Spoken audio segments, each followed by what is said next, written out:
হরে কৃষ্ণ সুধী ভক্তবৃন্দ, আজকের আলোচ্য বিষয় অম্বুবাচী। এই অম্বুবাচী কি, অম্বুবাচী কিভাবে শুরু হলো, অম্বুবাচীর সময় কি কি নিয়ম পালন করতে হবে, কি কি করা যাবে না, এই অম্বুবাচী কখন শুরু হবে, এই সমস্ত তত্ত্ব আজকে আপনাদের সামনে সংক্ষিপ্ত আকারে তুলে ধরব। তো আপনারা এই ভিডিওটি প্রথম থেকে শুরু করে শেষ পর্যন্ত মনোযোগ সহকারে দেখতে থাকুন। তাহলে চলুন আমরা ধাপে ধাপে জানি যে কিভাবে এই অম্বুবাচী শুরু হলো, এই অম্বুবাচী কি, অম্বুবাচীর সময় আমরা কি পালন করব এবং কি কি করা যাবে না। প্রথমে আমরা জানব এই অম্বুবাচী কি। সনাতন ধর্মের একটি অত্যন্ত তাৎপর্যপূর্ণ এবং প্রাকৃতিক বিজ্ঞানভিত্তিক প্রথা হল অম্বুবাচী। অম্বু শব্দের অর্থ জল এবং বাচী শব্দের অর্থ প্রস্ফুটিত হওয়া বা বৃদ্ধি পাওয়া। সৌর আষাঢ় মাসে সূর্য যখন মিথুন রাশিতে অবস্থান করে এবং মৃগশিরা নক্ষত্রের ৩টি পদ শেষ করে আর্দ্রতা নক্ষত্রের প্রথম পদে প্রবেশ করে, তখন অম্বুবাচীর প্রবৃত্তি হয়। সনাতন ধর্মের বিশ্বাস অনুযায়ী গ্রীষ্মের প্রচণ্ড দাবদাহের পর বর্ষার প্রথম নববাড়ি সিঞ্চনে ধরিত্রী মাতা অর্থাৎ পৃথিবী ঋতুমতী হন। এটি মূলত পৃথিবীর উর্বরতা, সৃজনশীলতা এবং পুনঃযৌবন প্রাপ্তির এক প্রাকৃতিক উৎসব। অম্বুবাচী কেন করা হয়? প্রকৃতি ও ধরিত্রীর প্রতি সম্মান। কৃষি নির্ভর সনাতন সমাজে মাটিকে মাতৃরূপে পূজা করা হয়। যেমন নারীরা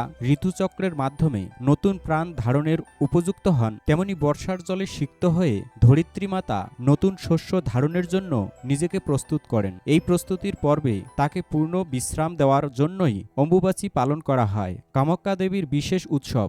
আসামের নীলাচল পাহাড়ে অবস্থিত কামাখ্যা তীর্থে এই সময়ে বিশাল মেলার আয়োজন হয়। বিশ্বাস করা হয় এই ৩ দিন দেবী কামাখ্যা ঋতুমতী থাকেন, তাই দেবীর দর্শন নিষিদ্ধ থাকে এবং মন্দিরের দ্বার বন্ধ রাখা হয়। আচ্ছা, আমরা জানলাম যে অম্বুবাচী কি। এবার আমরা জানবো যে এই অম্বুবাচীর সময় কি কি করা যাবে এবং কি কি করা যাবে না। সাধারণ ও পালনীয় নিয়ম। বর্জনীয় কাজ। এই ৩ দিন মাটি খোঁড়া, লাঙ্গল চাষ, কোদাল, ভ্যালচা ইত্যাদি কৃষি বা খনন যন্ত্রের ব্যবহার সম্পূর্ণ নিষিদ্ধ।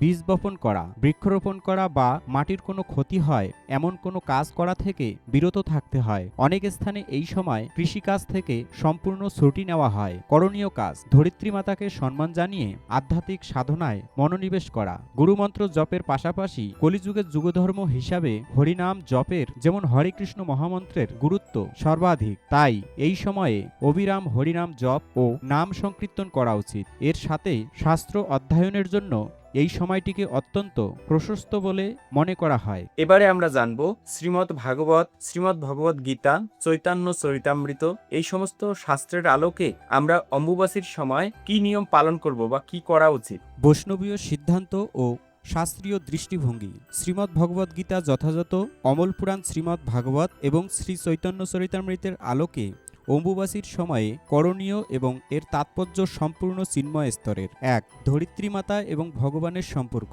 শ্রীমদ্ ভাগবতে বর্ণিত আছে যে ভগবান শ্রীহরি বরাহ অবতার রূপে ধরণী মাতাকে রসাতল থেকে উদ্ধার করেছিলেন। ধরণী মাতা ভগবানের এক বিশেষ শক্তি অর্থাৎ ভূশক্তি এবং তারই আশ্রিতা, তাই পৃথিবীর প্রতি সম্মান প্রদর্শন পরোক্ষভাবে পরমেশ্বর ভগবানের এই প্রতি সম্মান প্রদর্শন। কৃষিকাজ থেকে বিরত থেকে মাটিকে বিশ্রাম দেওয়া জীব দয়ারেই একটি অংশ। ২. অব্যাহত ভক্তিযোগ এবং হরির নামের শ্রেষ্ঠত্ব।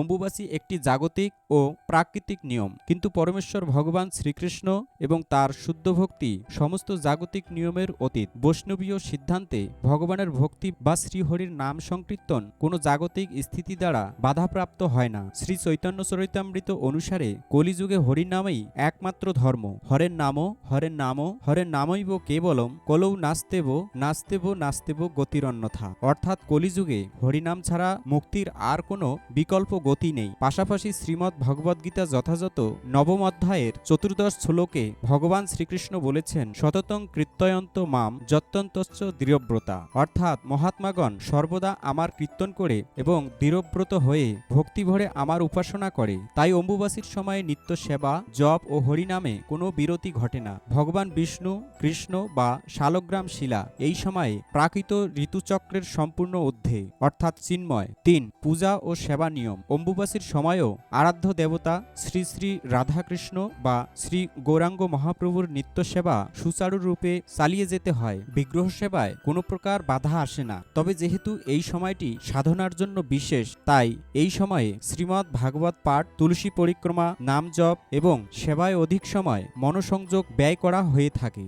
অর্থাৎ সার কথা হলো প্রাকৃতিক নিয়মে মাটিকে বিশ্রাম দিয়ে পরিবেশের প্রতি সচেতন থাকা আমাদের অবশ্যই কর্তব্য, কিন্তু একই সাথে পরমেশ্বর ভগবানের ভক্তি এবং শ্রী হরি নাম কোনো জাগতিক নিয়মের অধীন নয়। তাই অম্বুবাসীর দিনগুলোতে জাগতিক কাজ কমিয়ে শ্রীমদ্ ভগবদ গীতা ও ভাগবত পাঠ এবং বিশেষ করে কলিযুগের যুগধর্ম হরিনাম সংকীর্তনে বেশি সময় দেওয়াই হলো সর্বোত্তম বৈষ্ণবীয় সিদ্ধান্ত। তো এই বিষয়টি যারা জানে না তাদের কাছে এই ভিডিওটি শেয়ার করুন, যেন তারাও এই বিষয়টি সম্পর্কে জানতে পারে। তো আজকের ভিডিও এখানেই সমাপ্ত করছি, আবার দেখা হবে পরবর্তী ভিডিও নিয়ে। হরে কৃষ্ণ।